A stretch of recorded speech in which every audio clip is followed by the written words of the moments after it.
Welcome back to the High Vibe Healers Hangout, the podcast where we explore transformative stories and insights from top healers and wellness experts. I am your host, Claire Donovan, a high-end manifestation coach dedicated to helping women raise their vibration and manifest their dream lives.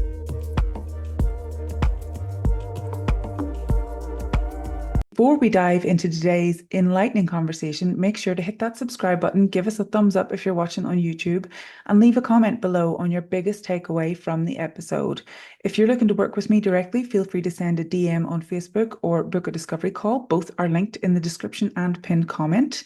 Today, I'm thrilled to be joined by the wonderful Leonie Kowald.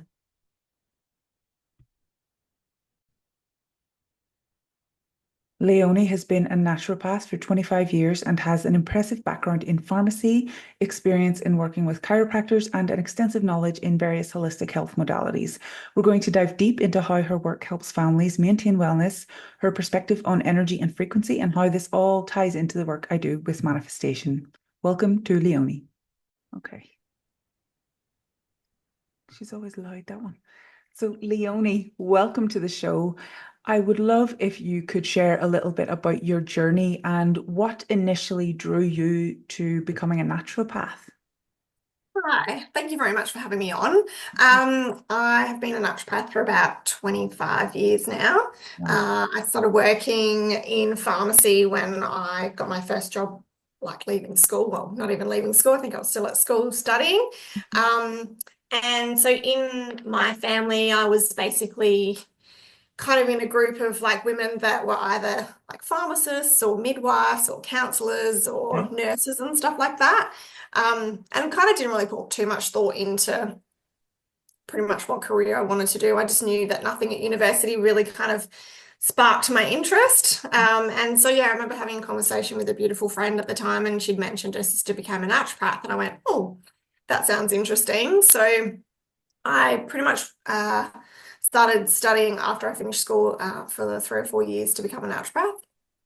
And in that time, I worked a lot with people in the pharmacy, and I used to get all the hard cases. So pretty much at that time, the pharmacist would obviously help people, and then if she couldn't help them, she'd be like, go see her. So I would see all the tough clients that nobody could help or could fix anymore. So I probably spent a decade working in that pharmacy, doing that job. Mhm. And so I would see all sorts of people. I'd see mums and kids and dads and husbands and all sorts of stuff. So I sort of very much spent my whole career trying to problem solve people's health, pretty much. Mhm. So I guess I built up from there, and it gave me a lot of experience. And then I did a little bit more study and studied a lot more about the anatomy and the brain and the spine and how all that side of things worked. And then I was really fortunate to work with a beautiful friend of mine who worked a lot in body, and he was a massage therapist, but had also studied a lot of holistic things like bone therapy and fascial type techniques and things like that. So I learned a lot from him. And so not only do I do naturopathy and do consultations, I also do massage as well. So it was nice. It kind of gave me a bit of both worlds where, not everything is physical. Sometimes it's like, you can help them with supplements and things like that. But at the end of the day, sometimes it's more of an actual physical issue with their body as well. So it was nice to be able to help them with both sides of those things. And then, yeah, so I gained experience with him for a couple of years. And then I found that I knew when I had kids, I wanted to be able to work from home. So sort of put into place, and it just sort of fell in naturally that my now husband that I met, I had the opportunity where I could actually start up my practice from home. Oh, wow. And so I've been doing that we've been together for 20 years. So I'm going to say at least 15 years I've had my own Oh, practice great. now, which has been amazing. So I have probably spent my whole career never really specializing in anything. And I know these days it is very much one of those things that everybody wants somebody that specializes in gut and this and that. But Oh, the yeah. beginning of my career, I spent helping a lot of people with all sorts of conditions. So I sort of have refined my skills and the way that I treat people and look at people over the last, decade or more, Mhm. uh, and always studying and learning different things that would be able to help people.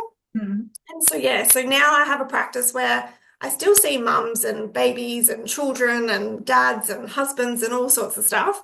So I'm not that specific in that aspect, but the thing that I try and do is treat people on a real holistic level. So we look at their body physically, and I go through and test their body with a few different machines that I have that can energetically see which parts of their body are working well and which ones aren't. Hmm. And then obviously we take into that consideration if they do have, something going on, let's say with their gut, which it generally is for a lot of people, is where most of their core things tend to start from.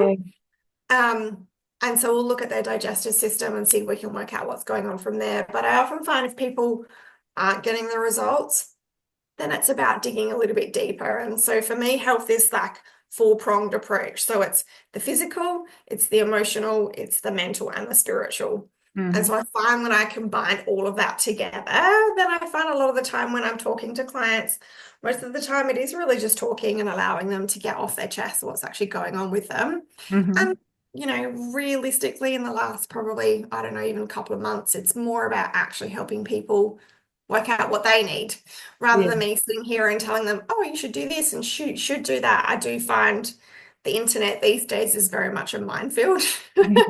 You'll log on to Instagram and Facebook and constant things pop up. And as soon as you search for something, there'll be a million things of those things that will pop up in your feed. And so I think it's about kind of quietening the noise so that you can actually work out what it is that you need for your health. Yeah. And so it's more about just guiding people and actually getting them to work out what they need more so than anything. Hmm. So not everyone's quite ready for that. Some people need a little bit more guidance, but Yeah. yeah, that's kind of where I'm at these days, in helping people in my practice with their health. So Yeah, yeah, that's kind of the idea behind this podcast. So just yeah, interviewing so many people with different modalities and letting people listen and see which ones resonate with them the most that they could maybe try out. And maybe if this one doesn't work, I'll give a naturopath a try, you know? It's yeah, really definitely. going down that explorative route. And it's been very interesting to me. Like I've discovered a few things that I would like to try for my health as well. So it's been Yes. fantastic. And I was about to ask you, like, do you find that most things come back to the gut? Because I know, not to give you like too much information, but Okay. Yeah. I've had IBS for as long as I can remember, and I'm nearly 40. So like Yeah. I totally understand. And it wasn't until I started doing the keto diet that I didn't have any symptoms whatsoever. And I had energy and I was like, what is happening? It's It's amazing. amazing. Yeah. So Yeah. yeah, the gut is, yeah. I think It that, is. I mean, your gut is connected to your brain, it's connected to your emotional system. I mean, that's why they say trust your intuition, trust your gut. And I guess a lot of the time, like, yeah, I mean, there are obvious things that people come in with, like, I've got a lovely customer that I see, and it's like she's doing all the right things, but there's certain vices and things like that that people you just know that they're not healthy choices, and they're quite obvious. Like there might be big ones, like she was living on 3 liters of Coke a day. you okay, know yeah, that'll do and it. it's like it's like those people that obviously I was like, okay, well, these are big red flags and we really need to work on changing those. And some people just don't want to change like habits they've had for a really long time. And a lot of that comes down to an emotional component. Like there's some fears in there. There's some, whether it's self-value or self-worth, etc., that, really affects people from making their choices. So you can give advice, but again, not everyone's ready to give up those bad habits that they know are not helping them. I had a lovely, lovely customer in the other week, and I'd been helping her for quite some time, and I was basically told that she felt worse than she'd ever felt after she's come to see me. And I'm like, in my head, I'm like, well, the body does take time to heal itself. And I think the thing is that unfortunately, a lot of people aren't patient anymore. We live in a society where everything is very instant. Like, as I said, been doing it for 25 years, and I find it's almost like you've got 1 hour to impress somebody to gain their attention, to try and help them. And then you've got to have this magic bulletproof answer that they come back and go, yeah, I feel so much better. And I'm like, it doesn't always work like that. If you've spent your whole life smoking and drinking 10 cups of coffee a day, there's lots of underlying factors in that, and not everyone's ready to address them at that same time. So, of course, you're going to feel terrible when you take away your crutches and your body's going through detoxing. So, you know, I would like to say it would be easy to help everyone at the end of the day, but it is really about, I guess, at the end of the day, getting people to work out where their weaknesses are for themselves. And a lot of the time it is like if someone does have gut issues, it's like you can try all that, is it food? Is it something you're ingesting? Is it stress? Is it this or that or whatever? But half the time it's like most people already tell me they know what their problem is when they sit down. They're like, oh yeah, I shouldn't do this, but. And so there's your red flag there. It's just getting them to work out how to find other healthier and also understanding why you need to make healthier choices too, as well. So, I mean, I know people also that have crappy lifestyles and they drink beer and they, go out and live life and whatever. And it's like they really don't have a huge amount of health problems. And you kind of sit there and go, well, how can one person be really, really healthy and have all these health problems and someone else can eat and drink crap and still supposedly feel okay? But I think a lot of it then also comes down to your attitude as well, too. Is there a lot of fear sitting in somebody? Are they, I find that at the end of the day, what your biggest fear is going to present itself so that you can overcome it. So, Mhm. if you have a fear of becoming sick, then you probably will create that so that you can overcome that fear. Yeah. Yeah, Yeah. Yeah. manifestation is all about you attract what you are, and if all you are thinking about is, oh geez, I don't want to get sick, you're absolutely going to Exactly. get sick, Yeah. 100%. And Yeah. if you're Totally. allowing stress to affect you, you're going to get sick. That's And right. yeah, Exactly. I find just from talking to people, this is totally anecdotal, of course, but I Yeah. find that the chronically ill people I've connected with, because I myself am chronically ill, Mhm. have all been highly anxious, highly sensitive people. Yeah. So that anxiety is clearly doing something, you know. Oh, for sure. And I mean, if you look at like the frequency of obviously how the body works and even just the frequency of emotions, Hmm. like it does make a big difference in whether I was only just talking to my daughter about this week, and it's like when you walk in a room, like you might meet somebody and then you'll start chatting to someone and you're like, oh, something's a bit off about that person. I'm Hmm. not quite sure what it is. And it's really not our job to work out necessarily what it is, but it's like our body's obviously picking up on a radar. Like we're all radars. And so at the end of the day, it's like you can actually physically feel sick or unwell or not quite right. Even after just speaking to someone, like often we have people in our world that at the end of the day, if you're not near them, you actually feel amazing, you know? And then sometimes you're with them and you're like, oh, I don't feel great after I've had that conversation with that person or whatever, because they might have dumped all their stuff on you. And Hmm. that's fine. But it's a matter of, I guess, learning how to raise your vibration realistically. That's basically what it comes down to, whether that's with food, whether that's with supplements, whether that's with thought processes, etc. Is like if you can maintain a higher frequency, then you will find that your health will generally respond better Yeah, health-wise. yeah. Yeah. Yeah. And you've been in the industry for 25 years. That is an incredible amount of time. So what have been some of the most transformative moments in your career so far? Do you know what? I love working with kids. Like, to be honest, like I find when I work with kids, and I mean, that entails working with a parent because at the end of the day, most of the time, the issues are obviously multi-faceted there Yeah, yeah. because you've got the adult stuff as well as the kid stuff. Mhm. But just to see, like, kids generally, when they come in and you test them, they really don't have a huge amount wrong with them. They're quite easy to help correct and get them back on the right path, etc. I Mhm. think the thing that I've noticed, and this might be deviating off your question, is but it's the people that get on top of things early. Mhm. Like it's the people that leave things for like months or years or decades that like take a really, really long time to improve. But I mean, like, for example, like I've got a customer who is lovely. I've known her for pretty much my whole entire career, and she still keeps coming back to see me. And like I think the world of her, and she has probably just slowly progressed over her time coming to see me. And yes, she still has health issues, etc. But the thing that I think I would probably give her the most credit is that she just continues to keep working on herself. Mhm. And so that's probably what I would encourage most people at the end of the day is that we're always growing, we're always learning. And I think soon as you stop wanting to look inwards or stop trying to find solutions that work for you, it's almost like, yep, you've given up.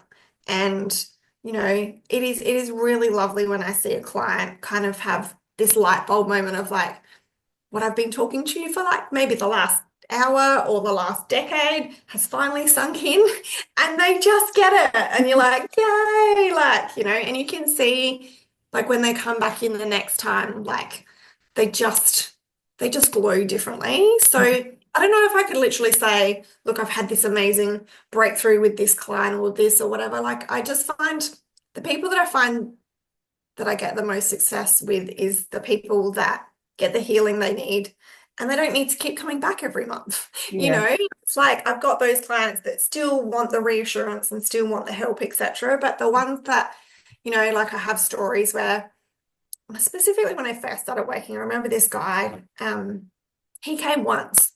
And you do get in your own head as a practitioner, like, have I helped this person and have I done my best job or Yeah. whatever?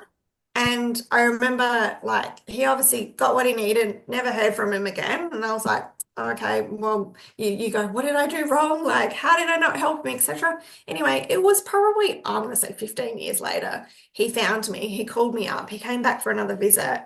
He goes, you helped me so much in that one appointment that completely helped him work through whatever, I can't even remember what he was Wow. going through at the time. And then his problem resolved.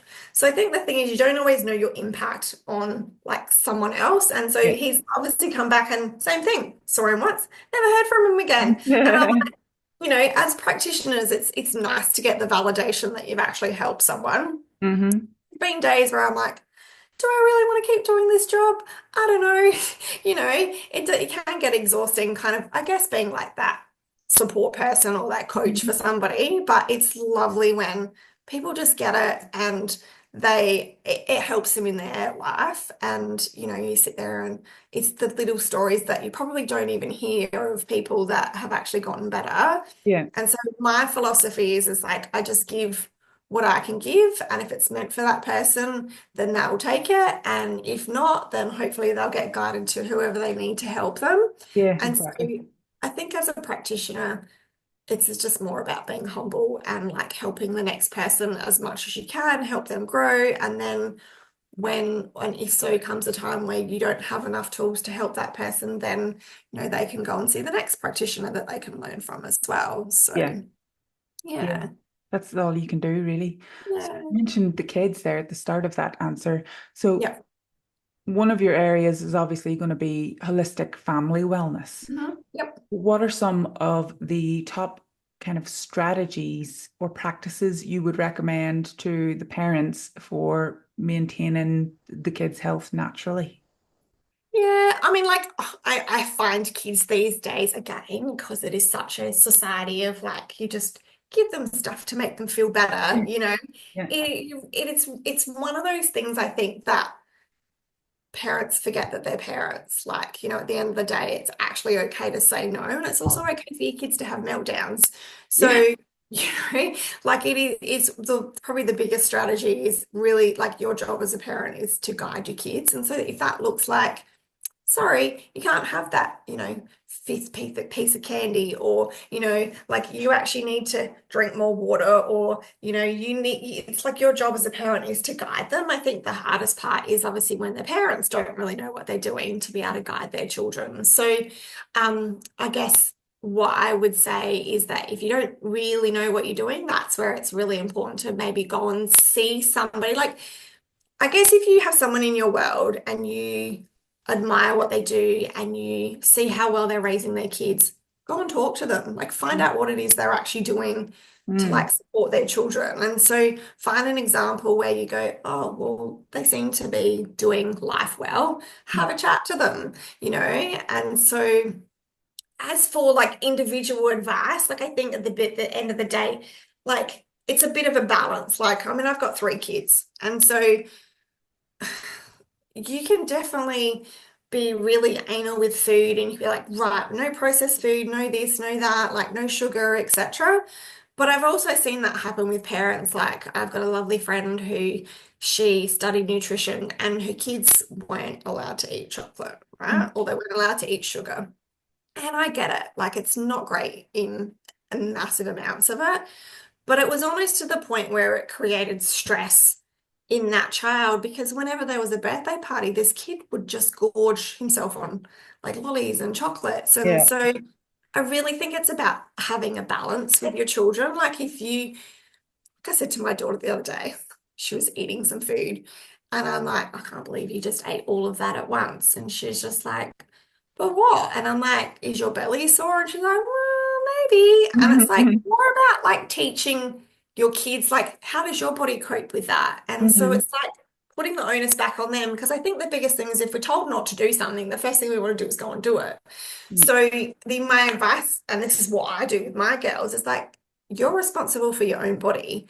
So Mhm. I mean, my kids are a little bit older. It's a little bit different when they're like babies. Like that's your job to obviously take care of them, and whatever they put in their mouth is your responsibility. But as soon as they can start talking to you and telling you how they feel, like it really is giving them power over looking after themselves. And it is a little bit about going, you know what, if you're going to eat that whole bag of lollies, you probably are going to have a sore stomach. So maybe next time choose to eat less. You know, Mhm. it might be like have one or two lollies. So whereas like as a parent myself, if I constantly tell my kid no all the time, I think there's an emotional attachment to that where kids are just going to end up rebelling because Mhm. they haven't learnt like self-control and they haven't learnt what's good for them. So it's more about guiding kids, I think, and like teaching them how to cope with situations. Like if you're stressed, well, we're not going to go and eat like 10 cupcakes, you know, where what else can we do to be able to help those kids process that sort of stuff? Mhm. Um, yeah, that's probably, I don't know, if that's answered your question or not. Yeah. No, I remember as a kid, boredom being a big trigger for me, wanting to just eat and just getting home Yeah, from school and just I wasn't hungry. I know I wasn't hungry, but I was yeah, like, I'll just have a peanut butter sandwich. You know, it's pure boredom. yeah, That's what it is. yeah, And that's right. procrastination for avoiding homework. Yes, yep, yep, that's right. So, So and for then sure. it's going, I think like the biggest thing I do with my kids is try and just have conversations with them. And I know not all kids want to talk and want to chat, but just for a kid to know that you can go and like you're their safe space, that they can go Mhm. and talk to you and stuff does make a big difference. Yeah. Um, but like there's basic things like obviously, vitamins and minerals, if they're not getting great sources of food, then yes, by all means, like there's so many different things out there. You can get like fruit and veg, like gummies, you can get like kids multivitamins. I mean, to be honest, like we fluctuate. So sometimes they'll be on something for a course and I'll go through and test my kids, especially if their emotional well-being is a little bit out of whack. Hmm. So I will go through and I'll be like, look, let's look systematically.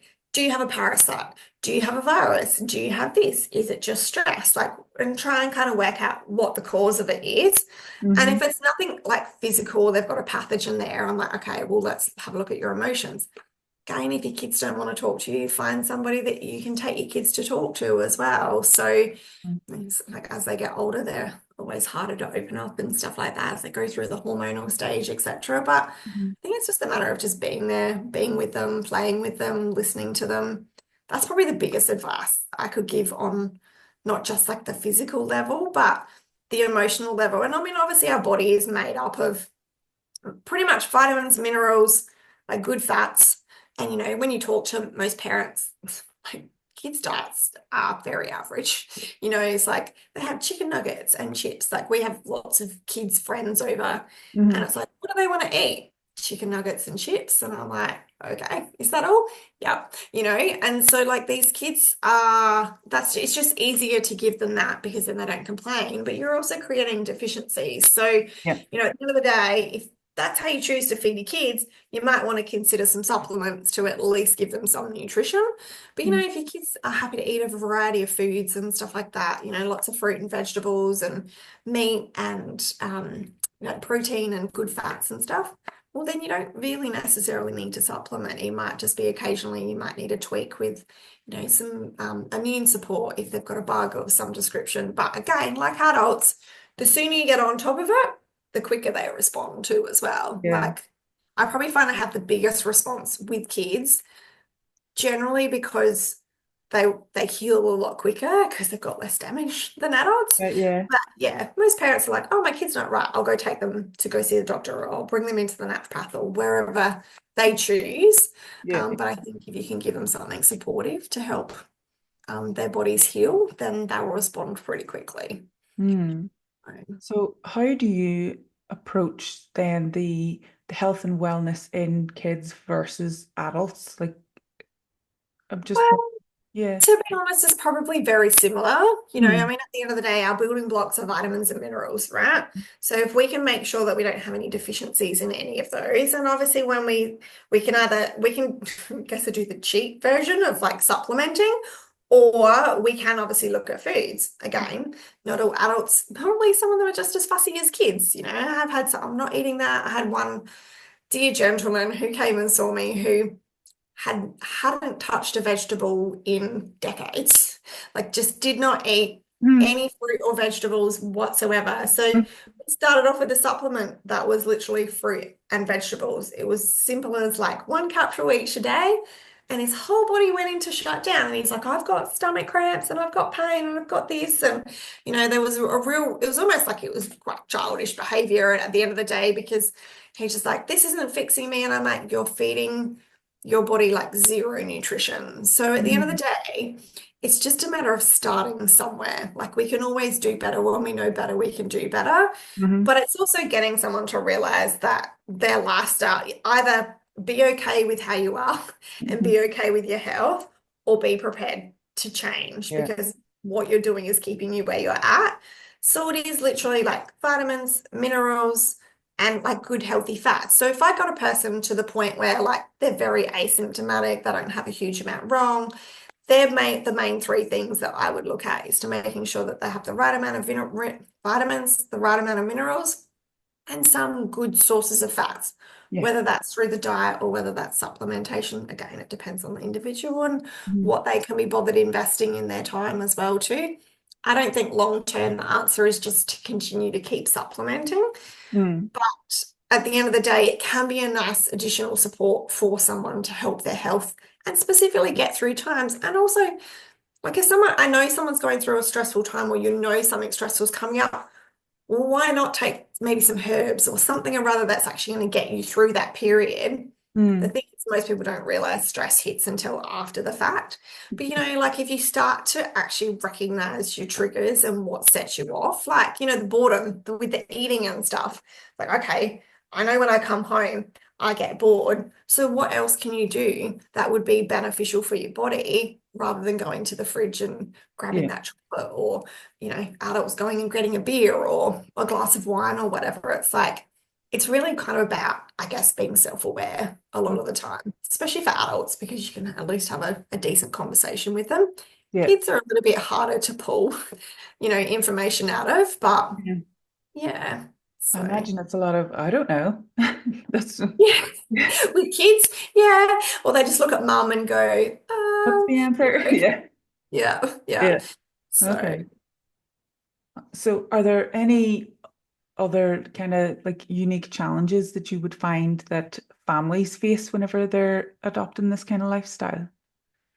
And also you I said think, about sorry, about taking supplements long term. Was that for adults? Is it okay for kids if they're not having all of that in their diet? yeah, I mean, like to be honest, like with your health, you're Hmm. either going to invest in it now while you're well, Hmm. or you're going to pay a bucket load of money when you're sick. Hmm. So it's a catch 22, right? So I've been a naturopath for 25 years. I have been on and off supplements for a long time. Do I take the same thing forever? Generally, no. Hmm. It might be similar things, but at the end of the day, there's periods of time where I don't take anything at all and I just literally rely on nutrients. So it's one of those things, I think, that again, supplementation is a nice stepping stone. But as I said to a client the other day, natural supplements are no different to drugs if you have to rely on them 24/7. Hmm. So if you're on a supplement and you come off of it and you crash and burn, then you will find that it's no different to taking medication, Hmm. right? So Yeah. the symptoms are still there, the root cause is still there. the body has symptoms for a reason. And so until you kind of work out what that root cause is or what the trigger is, the symptoms are going to go away. It's just going to get louder.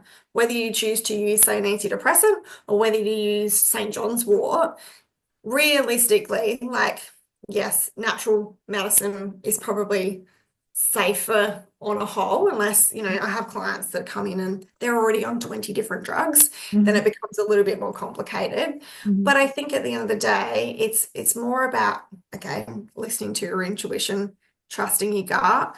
And for some people, they don't even know what that looks like. They don't even know what to listen to or how to listen to it. So it's like getting them to start to tune in. And Hmm. it takes practice. Like I've been working on my intuition probably forever, and still to this day, it's like you get better at it and you get better at knowing how to trust that intuition and how that and what that looks like and how it feels and stuff. Like I know for me, it's like your gut might just go, whoa, yeah, like for me, I can feel when I stand next to someone or if I think of something and I'm like, you can kind of tell whether it makes you feel good or it doesn't make you feel good. There's ways you can use your body to test certain things as well. I think it's called the sway test. So Hmm. basically, you can almost use your body as a tool to tell you whether something is yes or something is no. Hmm. So it's like learning those little tricks of going, all right, well, I'm going to use this method. And then you can start to learn more about your body and what works. Hmm. And so it's those sort of things that, again, probably easier to teach adults to do that Hmm. rather than kids, but you can test for your kids too. So Yeah. I'll often do that with my children is I'll go in and I'll actually test for them. And then it's just a matter of like trying stuff. Did that work? Did it not work? And then going from there. So Wow. So you mentioned the sway test there. That's, well, it's kind of the way I would use my intuition. I tend to tune into my sacral chakra and yep, ask yes, no questions. And I perfect. know that my left side is a big old yes, and the right side is no. Exactly. And I can Yep. feel it. Yep. And everyone's different. Like, and I think that's what I say. Like, there's another lady I do a bit of work with, and she's like, if you sway forwards, it's a yes. And if you sway backwards, it's a no. And I'm like, the first thing I would advise to people is work out what your yes is, Yeah, work out what your no yeah, is, because everyone's just going to be different. For some yeah, people, like it depends on how they might visualize things. They might see colors. It might be like yes is green and red is no. Like it might, like you said, it's your guts. Like you sway one way or the other way, yeah. etc. So It feels heavier on the no yeah. side. Yeah, it's Mhm. more Yeah. feeling that way rather than swaying or anything like that. And so, like, I encourage my clients that are really good at it now. Like, I don't even really, like, yes, I've got my machines and I go through and I'm like, look, liver's not functioning that well. And then we'll go through particular products and I'll actually get them to hold on to it. And like, you test it, like, you see if your body needs it. And then that way, when they get home, they can obviously, you might not want to test every day, but you might want to do it for a week and then check again and see if you still need it. Or if you're not feeling quite right as you go along, like, check, is this better with food? Is it better taken like in the morning or at dinner time, etc. So the more I can encourage people to be in control of their own health, Hmm. the better it is for everyone. Because I think my job is to educate people so that they can cope rather than be a crutch for Yeah, like people that they just have to like keep coming back to. It's like if you know what you're doing, well, that's even better. And then I can help the next person that, you yeah. know, doesn't know what they're doing. So Yeah. yeah, And yeah. you did mention there about working with energy and frequency. Mhm. So how did those integrate with your naturopathic practice? I mean, to be honest, everything is energy. Like even supplements are energy, whether they're a herb or a flower essence, or whether they're an essential oil or a Hmm. homeopathic. So everything gives off a vibration. So when I go through, like there's so many different ways you can use energy, but there's a couple of machines that I have which I can go through and it will scan the whole body from head to toe. And so that shows up energy in a color form. And so depending on the color as to how well that organ is functioning. Hmm. Um, Obviously, we'll often do the sway test to work with energy. And then obviously for me, like literally a lot of it is listening to my own gut intuition when I'm talking to someone. Hmm. I guess a lot of the questions that one of the main questions that I'll ask clients when they come in, because this is often forgotten a lot, Mm-hmm. is what is your spiritual health like? Mm. And that's going to look very different for each individual. Some people have been brought up in church, and some people are Catholic, and some people are Christian, and some people are spiritual, none are right or wrong. It's just where are you at in that journey? Some Mm. people are like anti all of it, I don't believe in anything. And I'm like, okay, that's fine. But at the end of the day, you still believe in something, Mm. whether you recognize it or not. And so it's really a matter of actually getting people to more so connect with that, because I think, I don't know, for me, it's like we're not here alone, Yeah. you know, and I guess not everyone sort of will, like, especially those people that are anti spiritual sort of thing. It's like they're just doing life alone. But to be honest, they're probably the people that I find that struggle the most. Mm-hmm. Like if you've got something else that you believe in, or something else you can talk to, or someone else spiritually that you can talk to, like it makes a massive difference. And I think that's where I tend to lead a lot of the conversation, when it's like I've got someone sitting here and they've got all these problems. I'm like, yes, we can offload to a counselor or a psychologist or a this or whatever, but that's probably the biggest key for me to help people work out how to trust your intuition, because that comes from somewhere. Mm. It's not just out here in like the ether.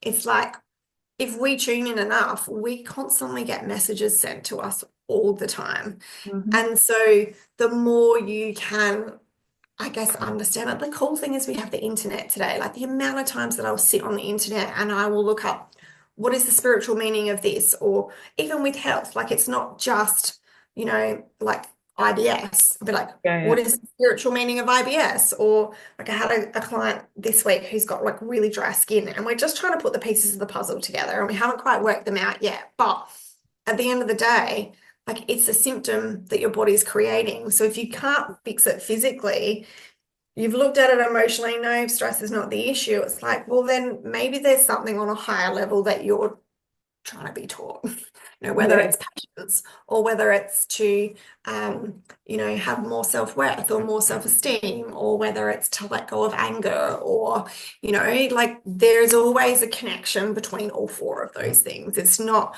as one of my really wise friends slash spiritual mentors said to me, it's like, out here in the spiritual ether, it's Mm-hmm. like something starts, right?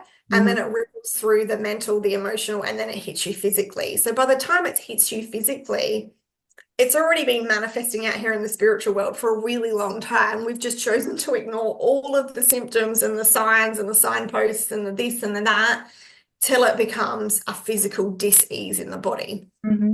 So it's like if we go back to the point of, and like I was just talking to my last client today, at the end of the day, it's like, how much do you give over to God, or how much do you give over to the angels, or whatever it is that you choose to believe in? Because if you can at least put that as part of your wellness Mm-hmm. kit, you'll find that answers will just suddenly appear, or you'll be like, oh, this person's told me about a doctor and I need to make an appointment, but the wait list is like 2 years. And you call up and you get an appointment within a month. Like, Mm. that is by accident. So I guess that's how I choose to live my life, and also try and educate patients, because the more we choose to become, I guess, and empower our life, the Mm-hmm. less we're victims, you Yeah. know. And as soon as you sit in victim mentality, you have zero control over anything, because Yeah. you just, your power, or you give your energy over to everybody else. It's everyone else's fault. It's their fault that I've got a headache, or it's, this person, or, whatever it might be. You can't control anybody else. You can only control what you can do and how you respond to things. Yeah. Yeah. So, It yeah. just got me thinking when you said give it over to the higher power, so to speak, whatever power that is. Yeah. And for me, that would be just trusting in the universe, that the universe is Mhm. going to deliver. And I Yep. used to be one of those logical people that didn't Mhm. believe in anything. Well, I, I was brought up Catholic, but I rejected it quite early on because just the teachings, I was very aware, like, well, this is a contradiction of this story, and this is, Yeah. you know, Yep. so, but I believed in myself I Yes. believed in the power of me. Yep. So I always trusted myself and I always believed in my intuition as well. I Yep. always trusted my gut because it was rarely wrong. Yep. And I didn't really become spiritual until I had my near-death experience there nearly 2 years ago, well, 18 months ago, Wow. Yep. with stage 4 heart failure. And I discovered Joe Dispenza and the whole brain Yes. Hmm. connection. Yep. And then I fell down a big old rabbit hole like Alice. And Yep. yeah, never Usually looked what back. happens. Yeah, yeah. But I did like I had started to believe in manifestations and everything a few years before that and Yep. started to trust the universe. And Yep. while I would have said I was an atheist, I was really agnostic because I knew there was something, but I didn't know Something you what it just, was. yeah. Yeah. Yeah.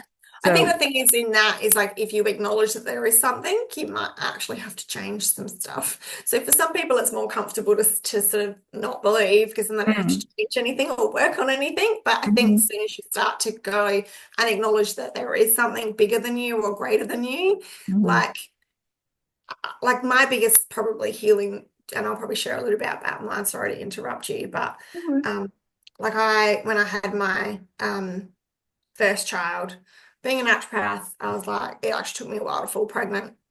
There was nothing like physically wrong or anything. I think it was just a timing thing. Mhm, And just before I fell pregnant, I started to get like eczema on my hands. mhm, And then it sort of spread up my body and onto my face. And I was like, I do everything right. Like mhm, I do all the things that, you're meant to do health-wise and stuff. And I'm like, what is my body telling me? And it was probably a good, I'm going to say maybe 12-month journey. mhm, And in that time, like I saw other practitioners and I gained help where I could and I learned things and implemented things and whatnot.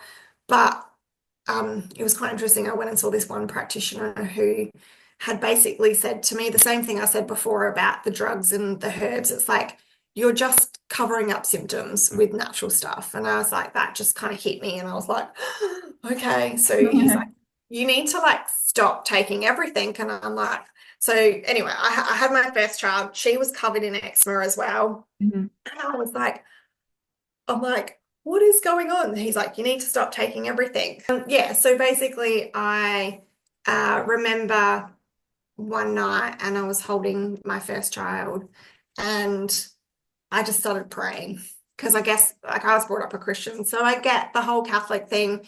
I used to say to mum, how do you know this is right? mhm, Like, you're just told because, your parents told you this is what you're meant to do. And it was a very structured sort of religious sort of thing. And I was like, but how do you know? Like Catholics think they're right and Christians think they're right and Anglicans think they're right. Buddhists think they're right, like all the rest of it. And I just got to a point where I'm like, there is obviously a higher power out there, right? What that looks like, I don't know, right? But I think at the end of the day, it's love, you mhm, know. God is love, universe is love. The highest frequency you can get is love, right? And so I remember holding my baby and I'm sitting there like she's crying, she's covered in eczema, and I'm crying. And then I just had this like epiphany in the middle of the night, and I was like, I can't just run to in the way I used it was God. I can't just run to God when things are terrible, like mhm, and ask him for help all the time. When I don't sit there and acknowledge him for all the good stuff that's provided as well, mhm. within 2 weeks, both our eczema had cleared up. Completely gone and it really has not come back since then. That's So, fantastic. even now, like when I find I might get like a tiny patch of dry skin, I'm like, okay, I know my things that have triggered it off in the past. I make sure that they're all good. What Mhm. else is going on? What other stress is occurring, etc. Because the thing is, once you learn about your body, you should be able to manage those things way quicker. And so Yeah. they're almost like little signs that your body goes, yeah, you need to get back on track, or you might need to address this, etc. So, like I get where you're coming from with the whole Catholic thing and stuff, but I think if you just hand everything over, at Mm. the end of the Yeah. day, it's like the answers will be provided for you, Yeah. and it takes the guesswork out of everything. Yeah. So, you Yeah. know, Definitely does. And I do recommend like trusting in divine timing and yeah, hand it over to whatever your power is. yeah, if possible, take religion out of it because, well, Yeah.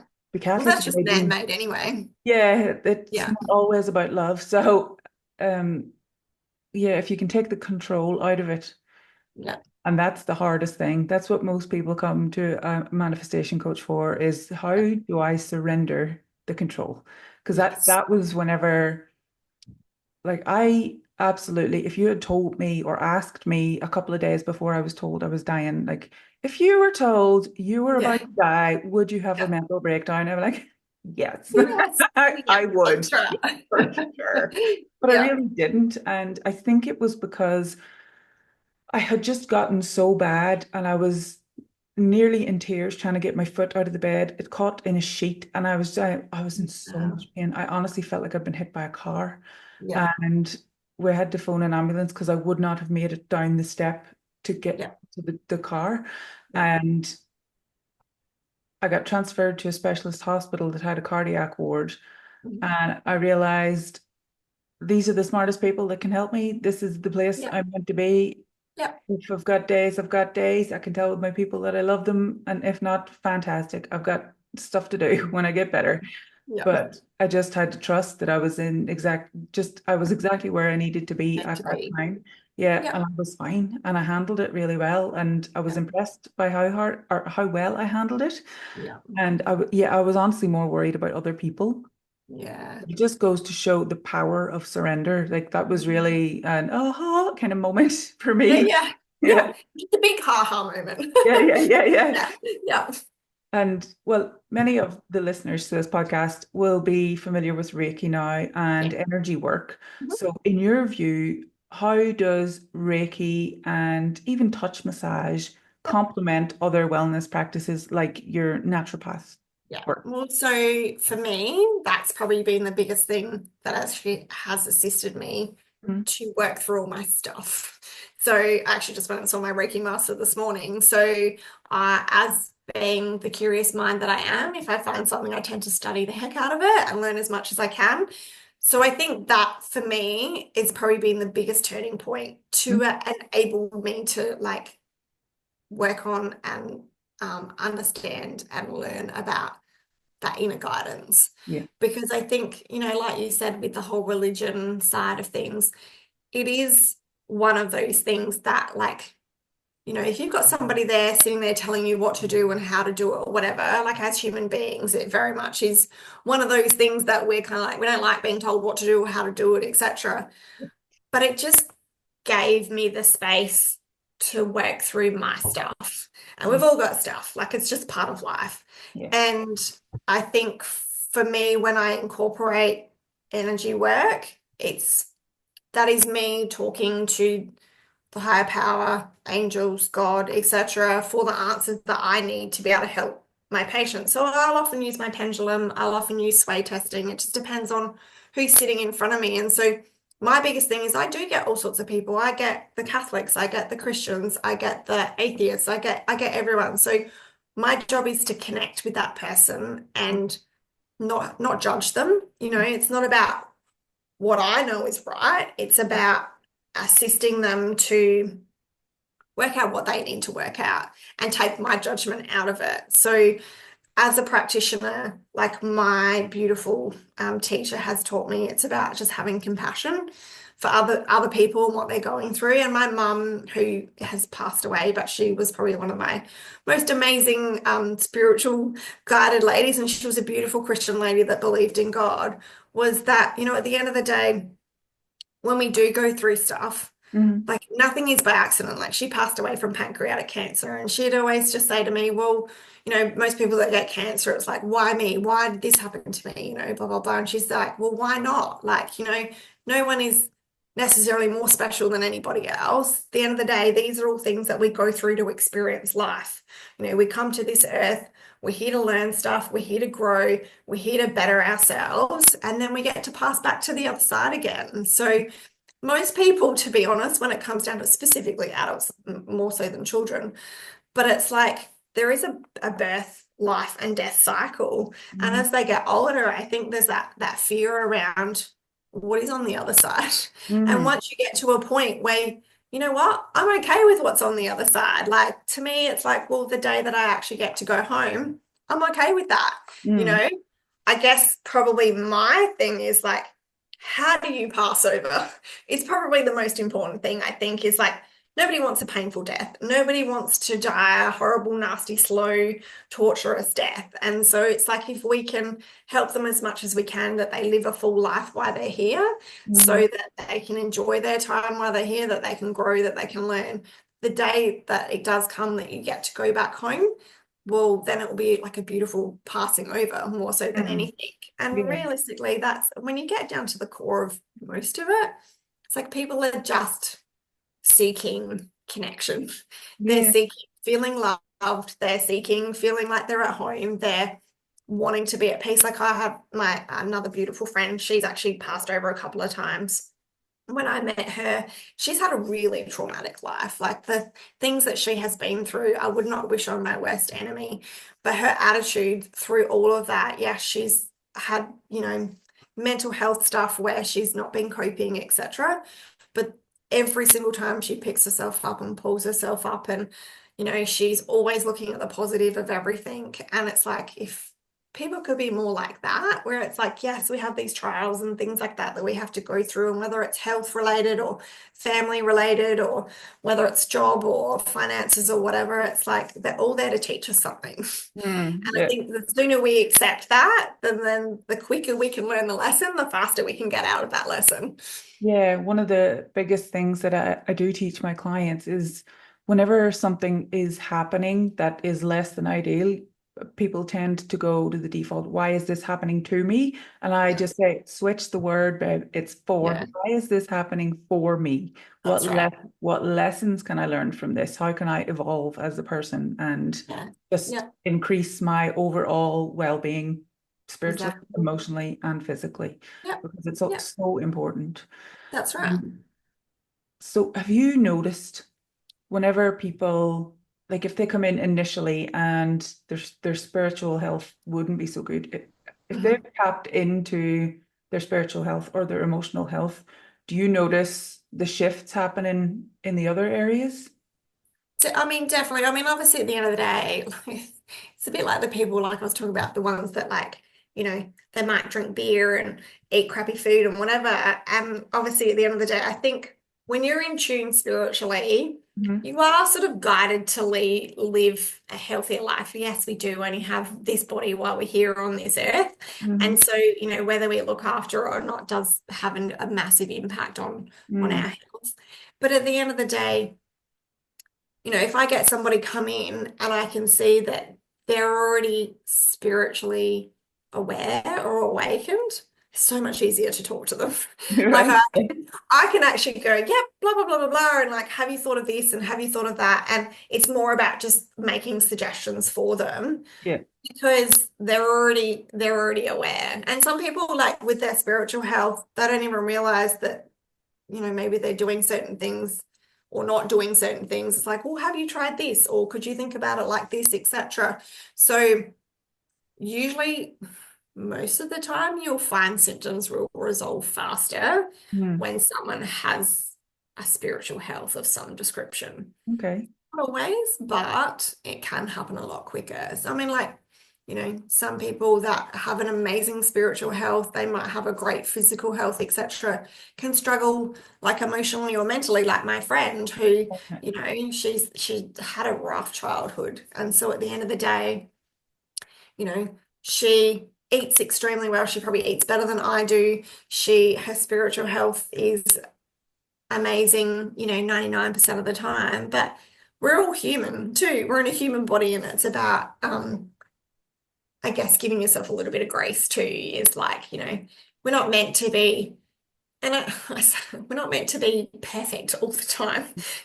We are meant to get sick occasionally because there's something in that. We are meant to feel sad occasionally because there's something in that. It's if we experience a symptom for a really long extended period of time, well, then that comes with its own issues in itself, Yeah.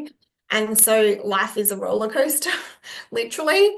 And it's like, yes, we want more highs than lows, but at the end of the day, it's all just part of the package. Yeah. Yeah. So, That's true. yeah. So Yeah. what are some of the most overlooked aspects of people's wellness journeys that you think deserve more attention? So it's a good question. Um, Overlooked.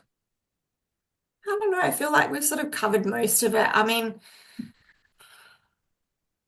I think the hardest thing for a lot of people is they're so disconnected from themselves. Mm-hmm. Like, and so there are those people that kind of live in cause and effect, and they're in that victim mentality. Mm-hmm.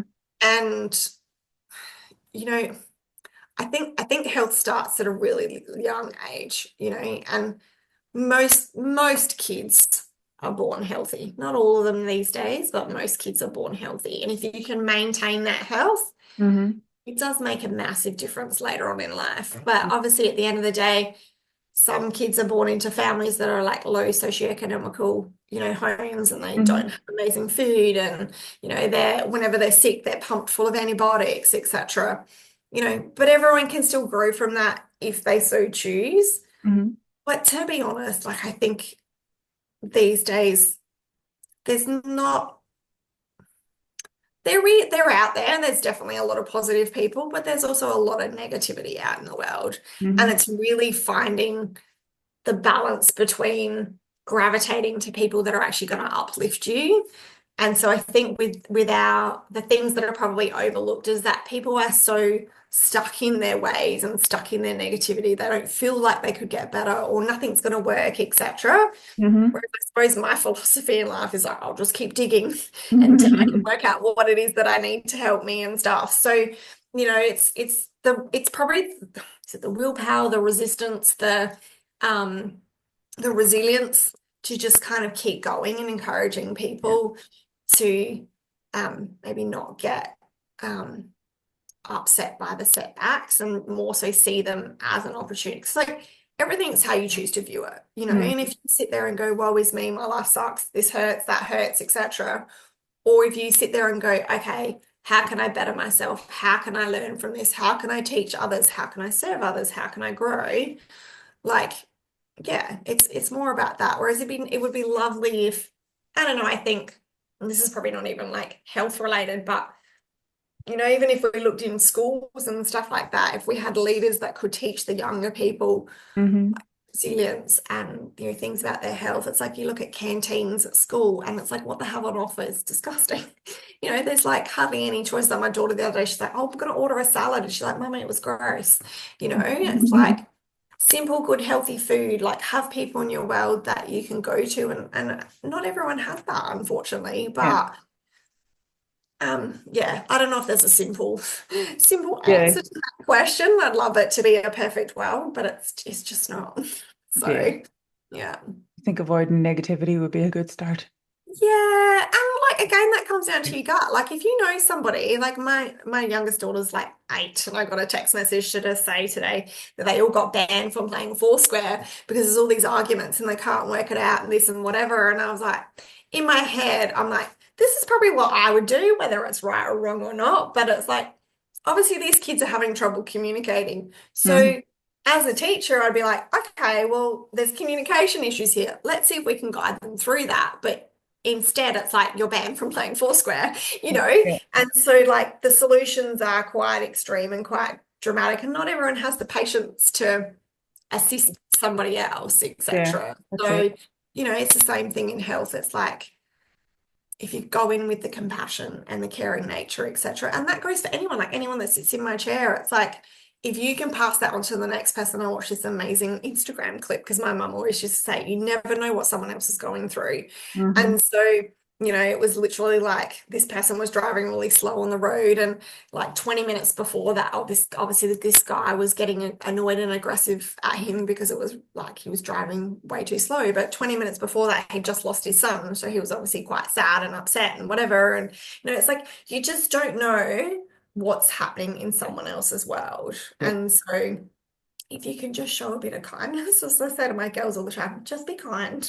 Yeah. Like, and also I think the biggest thing I've noticed is like when we give something out, whether it's kindness or, we've shared something with someone or we've been nice to someone, don't expect it back from that person. Yeah. Like at the end of the day, the universe, God, etc., will provide someone else in your world that will be just as kind and just as nice as you are. It might not come from that person, but you don't know that that impact of what you've made in that other person's world could have completely changed their day. They might not have looked like it at the time.